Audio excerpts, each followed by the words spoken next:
Good morning, good evening. What's up, Facebook family? I decided that I was going to do this transmission on my personal page rather than in my group and just share it. I don't really normally do these live transmissions on my public profile, but I really wanted to just test it out, see if this message lands, because we're having a conversation about triggers. We're having a conversation on expanding that space between stimulus and response.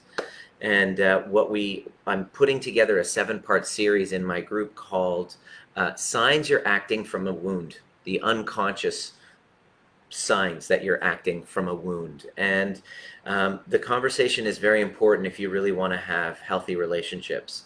And it's really important if you want to start to experience the feeling of safety in your body.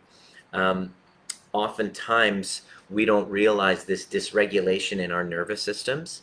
And the way that we show up in relationships as a result of that becomes unconscious. We become highly reactive. And on the first iteration of this, on part one, I talked about fixing others and people pleasing. So I talked about this. If you want to watch the transmission, it's in my Facebook group. Um, if you're constantly noticing yourself fixing and pleasing other people, that is a good indication that you're acting from a wound. Basically, it's a repetition of some sort of a relationship that you had when you were younger. Oftentimes, when you had to please and fix and get an identity by doing so, then we kind of have this tendency where we want to repeat what's familiar. So we show up the exact same way in relationships. So I wanted to carry forward that conversation and give you another sign if you're, um, you know, feeling like you're finding yourself in patterns in relationships, either dating the same person or if you're in a relationship having the same argument. This is a good indicator. One of the unconscious signs that you're um, acting from a wound is when you start to create what's called codependency and neediness of external validation. Those two go hand in hand. What happens is during our earlier attachments, all of our nervous system wiring happen, our neurological development happens with the interactions with our primary attachment caregivers, our parents, whether they were there or not, was kind of like the structural foundation of your brain. And it's really fascinating. Without understanding this, we have a tendency to keep dating the same person and going through the same patterns, not realizing why. So I wanted to shed some light. How do you know if you're living in an unconscious pattern? Codependency basically is, they call it also co-alcoholism.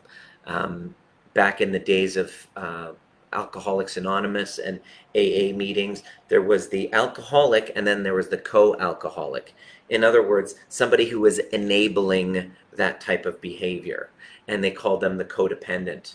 So in other words, there's a dance between the two people within the relationship that isn't happening independent of one another. It's actually interdependent, the relationship between the two. And what happens is the codependent is showing up as the rescuer that needs to help. If you've ever shown up constantly needing to please, to help, to fix, to rescue, you likely are the codependent. And what happens is you tend to marry or attract somebody with an opposing wound, which is usually they show up as the narcissist. Now, what you don't understand is the narcissist and the codependent are pretty much two sides of the same coin. And actually, the narcissist is a covert codependent, and the codependent is a covert narcissist. And let me explain why that is. It really comes down to um, needing external validation. As a child, when we didn't get our primary attachment needs met, we we weren't taught attunement.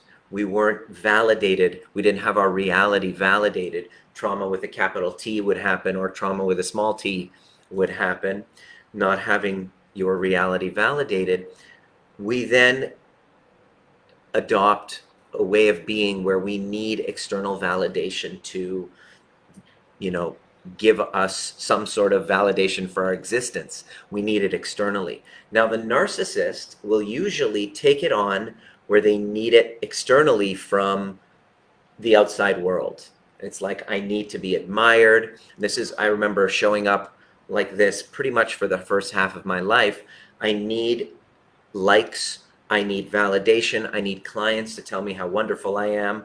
I need women to validate me and tell me that I'm okay, that I'm attractive, that I'm desirable. I'm constantly needy of recognition. Let me know if you know anybody like this. This is they usually will take up the narcissist in that kind of two-sided pole. The codependent merges beautifully with the narcissist. And the difference is their neediness of validation comes from usually the narcissist themselves. So what happens is the narcissist is looking externally for validation, approval, fame, money, recognition, whatever it is. The codependent is with them and they are needing external validation. They are needing external validation from usually that narcissist.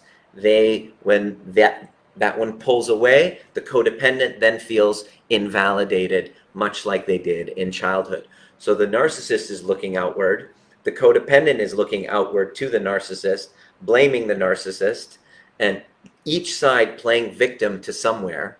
Okay, the narcissist usually plays victim externally. The world is out to get me. The codependent usually plays victim to the narcissist. And now what they don't realize is the codependent will also have children who then don't feel seen by them. So the codependent then becomes the narcissist to the children. We see this pattern happening again and again and again. This is a sign you are unconsciously acting from a wound. You don't even know it. This isn't about blaming the victim. This isn't about blaming anyone. This is just about helping you understand that you didn't really have choice in the first place. You're acting out of unconscious wounds.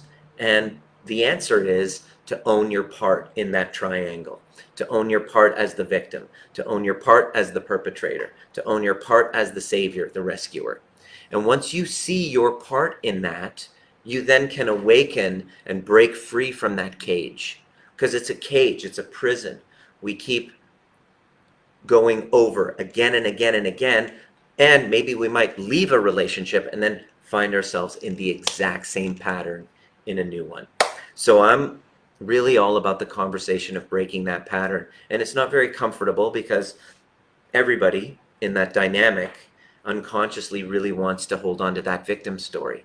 The problem is the victim story becomes a cage and you don't have an ability to get out. And so I'm really inspired. What makes my heart sing is just taking people who are really in that place and then just showing them the exact thing that I just showed you, helping them find their role in that, and then saying, you know what, that cycle didn't start with me, but it can end with me.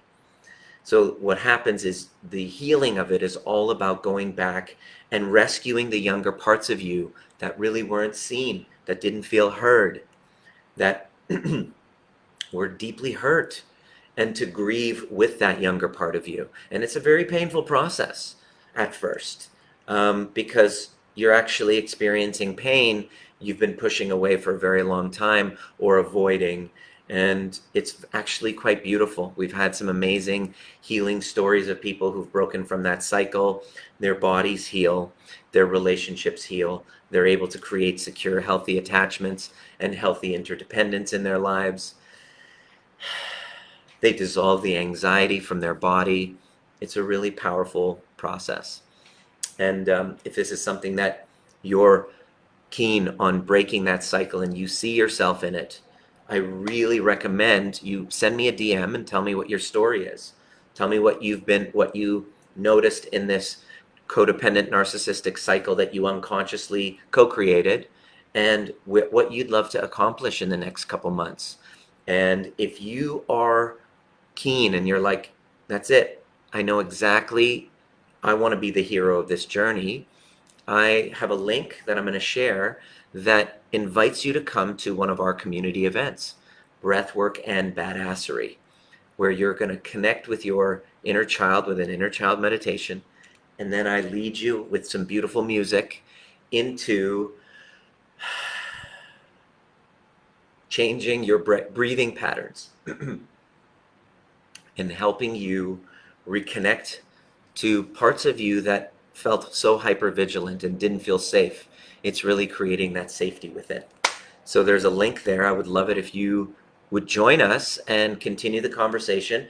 In my Facebook group, I'm going to be talking another unconscious sign tomorrow about how how we create unconscious patterns. You know, unconscious signs that you're acting out of a wound.